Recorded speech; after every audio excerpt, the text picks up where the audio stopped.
Okay, now we're finally back on track. Let's see, where do I want to start? I'm only going to do this on one piston because the procedure is all the same for all the rest of them. Let's see.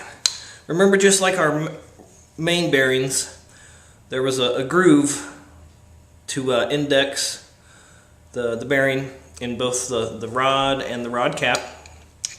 And these two grooves, the grooves on the bottom here, the grooves on the bottom here, they will go together.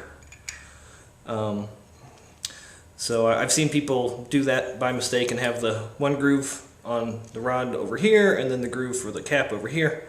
That's wrong. The grooves go together. Just like with the main bearings, you set the rod bearing in and kind of squeeze it and roll it into place.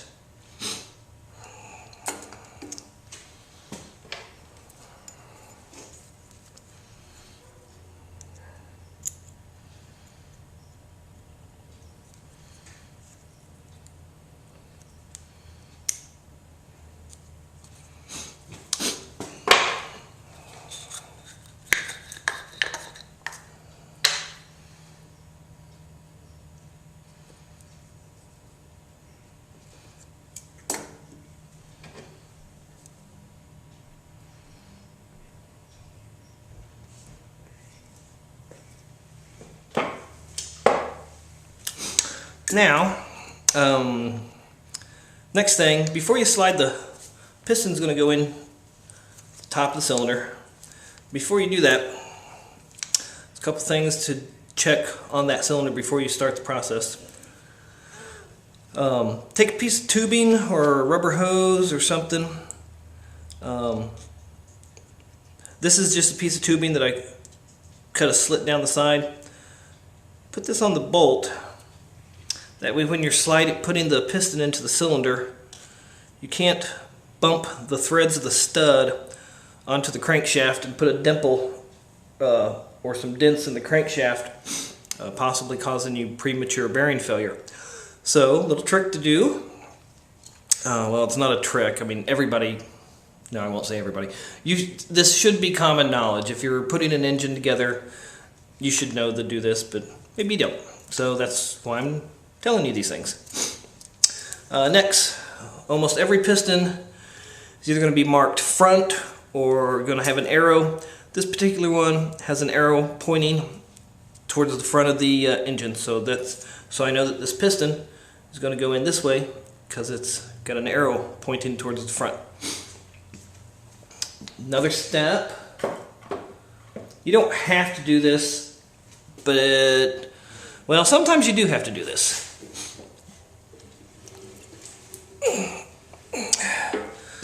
The hole that whatever cylinder bore you're going to be putting in, you either need to have the crankshaft in the very bottom position or rotate it all the way around to the very top position. That way the journal is straight down the cylinder bore or straight across from the cylinder bore.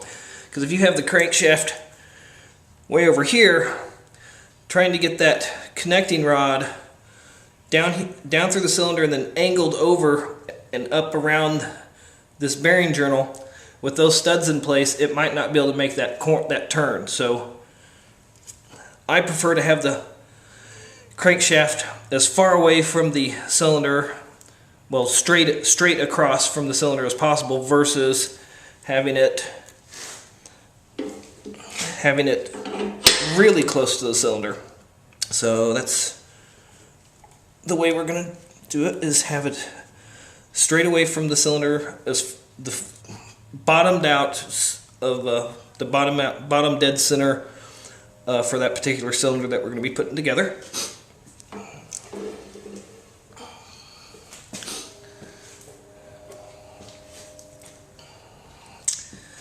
Next, rings. You got two compression rings, generally, two compression rings, and then the oil wiping ring.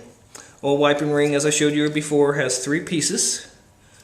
and I want to make sure that they are not, I want to make sure the slit is not lined up with each other anywhere. There's the slit for the bottom one, slit for the top wiping ring, and there's the slit for the corrugated ring, and I want it moved over actually.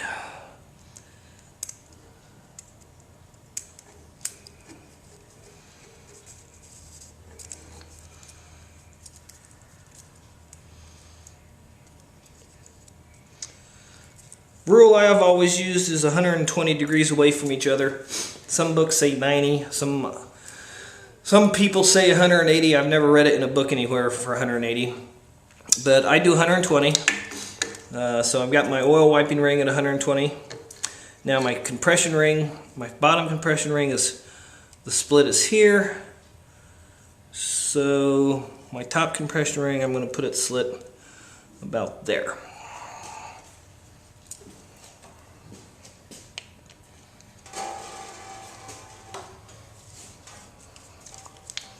Yum oil.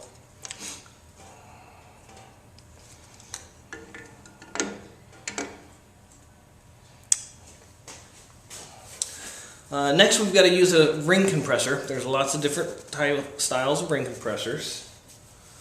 I prefer a setup like this. It holds the rings compressed and lets you use both of your hands. So I'm going with here. You can, they're only like 10 bucks. They're pretty cheap.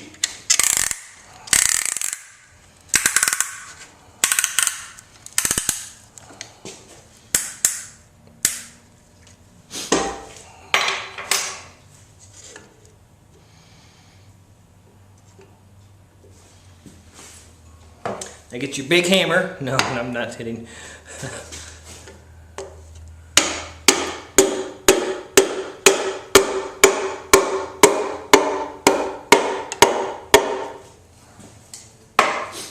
Now, while you're at the top, then down also below it, you want to, if you're working on a V block, a V-shaped block, you want to have to kind of guide the connecting rod to make sure it goes over the crankshaft.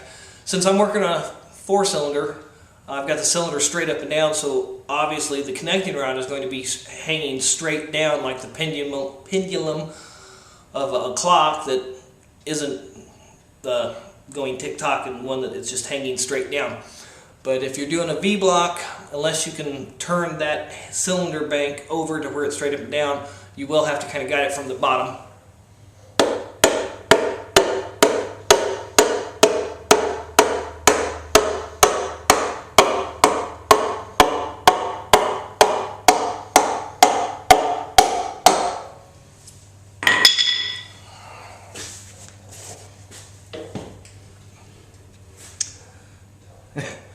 Now be careful, in a really loose, worn-out engine, the piston can fall right back out.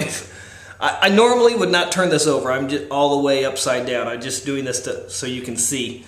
I would normally just, if I turned it over at all, I'd only turn it over 90 degrees where it was horizontal.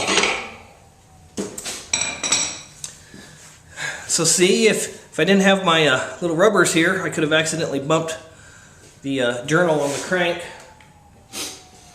Now remember to line up that indention with the other indention on the connecting rod.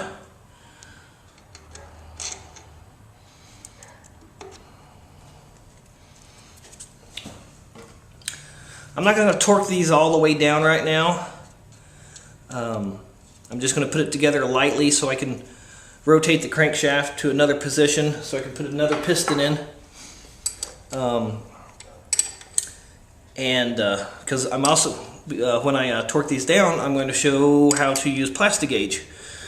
Because I already used Plastigauge on the mains last night when I made that first video way too long. So I figured I would just, didn't feel like putting that on camera, so let me finish putting the cylinder or the pistons in, and I'll show you how to use Plastigauge, and I don't know what we'll do next. Probably put in the camshaft. Okay, thanks.